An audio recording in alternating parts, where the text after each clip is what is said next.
আপনি কি কখনো ভেবে দেখেছেন আপনার চোখ দুটি বন্ধ হয়ে যাওয়া ঠিক পরের মুহূর্তে কি ঘটবে?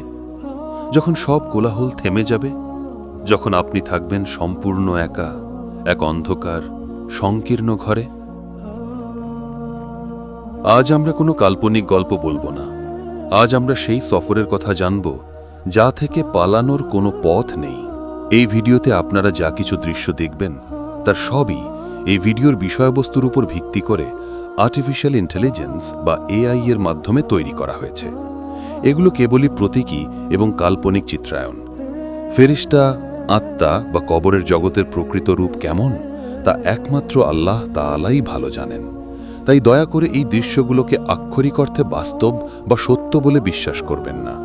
এগুলো কেবলই মূল বার্তাটি বোঝার সুবিধার্থে ব্যবহার করা হয়েছে।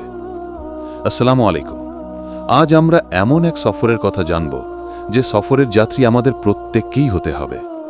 এটি এমন এক জগতের কাহিনী যা আমাদের এই পৃথিবীর জীবনের ঠিক পরেই শুরু হয়, কিন্তু যা আমাদের চোখের সম্পূর্ণ আড়ালে। এটি হলো মৃত্যুর পরের জীবনের প্রথম ঘাঁটি, আখিরাতের প্রথম দরজা, কবরের জীবনের পূর্ণাঙ্গ কাহিনী।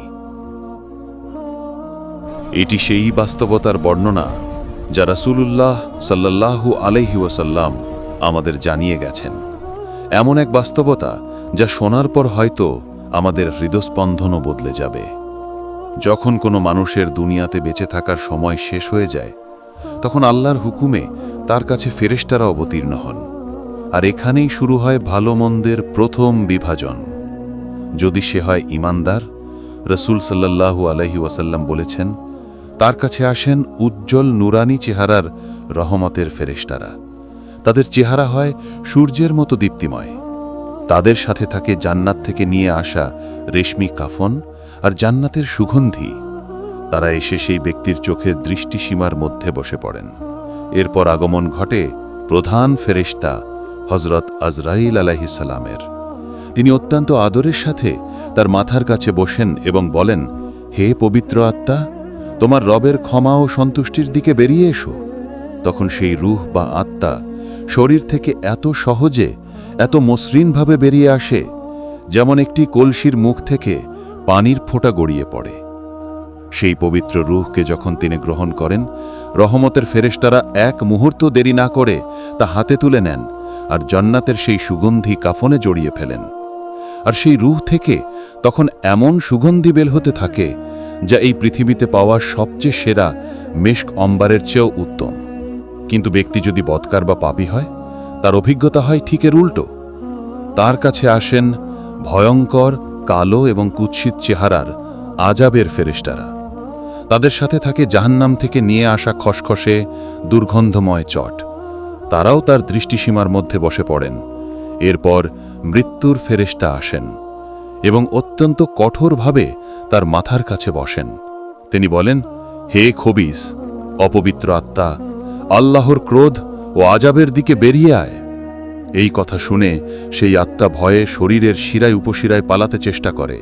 তখন ফেরেশতারা তাকে এমনভাবে টেনে হিচুড়ে শরীর থেকে বের করে আনেন যেমনভাবে একটি ভেজা পশমের ভেতর দিয়ে অনেক কাঁটাযুক্ত একটি ডালকে টেনে বের করা হয়, যা সব কিছু ছিঁড়ে ফেড়ে নিয়ে আসে। সেই নাপাক রুহুকে যখন জাহান্নামের দুর্গন্ধময় চটে জড়ানো হয়, তখন তা থেকে মরা পশুর চেয়েও জঘন্য দুর্গন্ধ বের হতে থাকে। ফেরেশতারা সেই পবিত্র রূহকে নিয়ে আসমানের দিকে উঠতে থাকেন।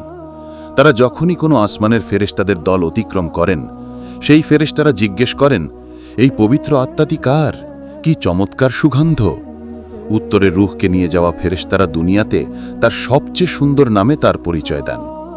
এভাবে প্রথম আসমানের দরজা খোলানো হয়। তারপর দ্বিতীয়, তৃতীয়, চতুর্থ প্রত্যেক আসমানের সম্মানিত ফেরেশতারা তাকে অভ্যর্থনা জানিয়ে পরের আসমান পর্যন্ত এগিয়ে দেন। অবশেষে সেই রূহকে সপ্তম আসমানের উপরে নিয়ে যাওয়া হয়। তখন আল্লাহ তাআলা বলেন, আমার বান্দার আমলনামা ইল্লিন সর্বোচ্চ সম্মানিত স্থানে লিখে রাখো এবং তাকে পৃথিবীতে তার দেহের কাছে ফিরিয়ে দাও। আর সেই অপবিত্র রূহকে যখন ফেরেশতারা উপরে ওঠেন এবং প্রথম আসমানের দরজা খুলতে বলেন, তখন আসমানের দরজা তার জন্য বন্ধ করে দেওয়া হয়, তাকে ভেতরে ঢুকতে দেওয়া হয় না। তখন আল্লাহ তাআলা আদেশ দেন, তার আমলনামা সিজ্জিন সর্বনিম্ন অপমানজনক স্থানে লিখে রাখো। এরপর তার রুহকে সপ্তম আসমান থেকে সজোরে পৃথিবীতে তার দেহের দিকে ছুঁড়ে ফেলা হয়। এরপর মৃত ব্যক্তির দেহকে যখন কবরে নামিয়ে রাখা হয় এবং তার আপনজনেরা তাকে মাটি দিয়ে চলে আসে, তখন এক ভয়ঙ্কর অধ্যায় শুরু হয়। মৃত ব্যক্তি কবরে শুয়ে থেকেও তার আপনজনের ফিরে যাওয়ার পায়ের আওয়াজ স্পষ্ট শুনতে পায়। যখন শেষ ব্যক্তিটিও চলে যায়, তখন কবর তাকে এমন জোরে দুই পাশ থেকে চাপ দেয় যে তার বুকের এক পাশের পাঁজর অন্য পাশের পাঁজরের ভেতরে ঢুকে যায়। এই চাপ থেকে কেউই রক্ষা পাবে না। তবে ঈমানদারের জন্য এই চাপ হয় একজন মা যেমন তার সন্তানকে স্নেহভরে আলিঙ্গন করেন সেরকম, আর পাপীর জন্য তা হয় এক প্রচণ্ড পেষণ। এরপরই আগমন ঘটে সেই দুই ভয়ঙ্কর ফেরেশতার। তাদের নাম মুনকার এবং নাকির। হাদিসের বর্ণনা অনুযায়ী তাদের গায়ের রং হবে নীলচে কালো, চোখগুলো হবে আগুনের গোলার মতো, আর তাদের কণ্ঠস্বর হবে বজ্রপাতের মতো ভয়ঙ্কর। তারা তাদের বিশাল দাঁত দিয়ে মাটি চিড়ে মৃত ব্যক্তিকে বসিয়ে দেবেন এবং এক ভয়ঙ্কর ধমকের সুরে জিজ্ঞেস করা শুরু করবেন। যদি মৃত ব্যক্তি একজন ঈমানদার বান্দা হন, তবে তিনি এই ভয়ঙ্কর দৃশ্য দেখেও ভয় পাবেন না, কারণ আল্লাহ তার অন্তরকে শান্ত এবং দৃঢ় করে দেবেন। ফেরেশতারা তাদের বজ্রকণ্ঠে প্রথম প্রশ্ন করবেন, মান রব্বুকা, অর্থাৎ তোমার রব কে?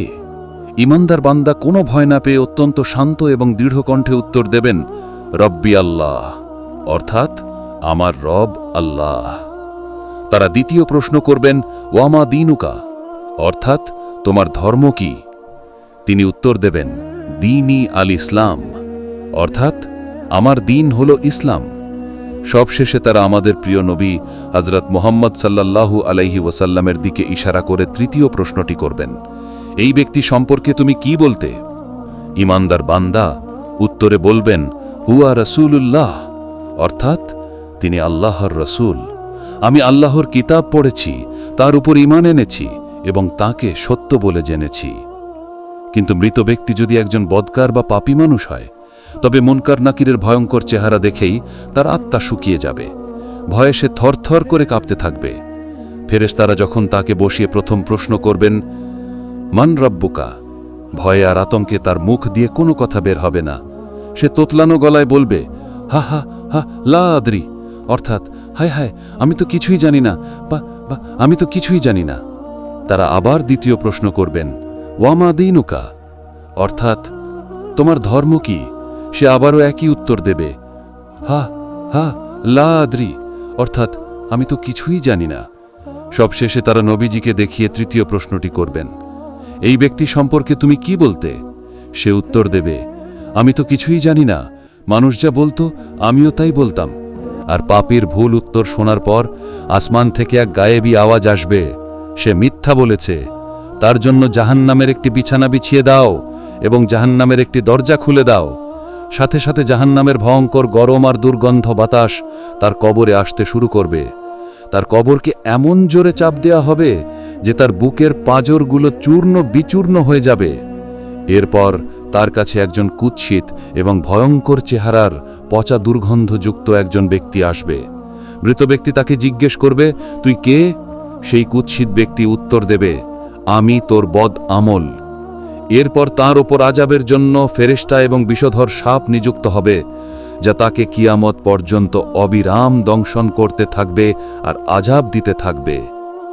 তিনটি প্রশ্নের সঠিক উত্তর দেওয়ার পর আসমান থেকে এক গায়েবী আওয়াজ আসবে, আমার বান্দা সত্য বলেছে, তার জন্য জান্নাতের একটি বিছানা বিছিয়ে দাও, তাকে জান্নাতের পোশাক পরিয়ে দাও এবং তার জন্য জান্নাতের একটি দরজা খুলে দাও। সাথে সাথে তার কবরকে ৭০ হাত প্রশস্ত করে দেওয়া হবে, আর তা আলো আর সবুজে ভরে যাবে। জান্নাত থেকে তার কবরের মধ্যে সুগন্ধি বাতাস আসতে থাকবে। এরপর তার কাছে একজন অপরূপ সুন্দর চেহারার সুগন্ধি পোশাক পরা একজন ব্যক্তি আসবেন। মৃত ব্যক্তি তাকে জিজ্ঞেস করবে, তুমি কে? সেই সুন্দর ব্যক্তি উত্তর দেবেন, আমি তোমার নেক আমল। এরপর সেই ঈমানদার বান্দা কিয়ামত পর্যন্ত এক শান্তিময় ঘুমে তলিয়ে যাবেন।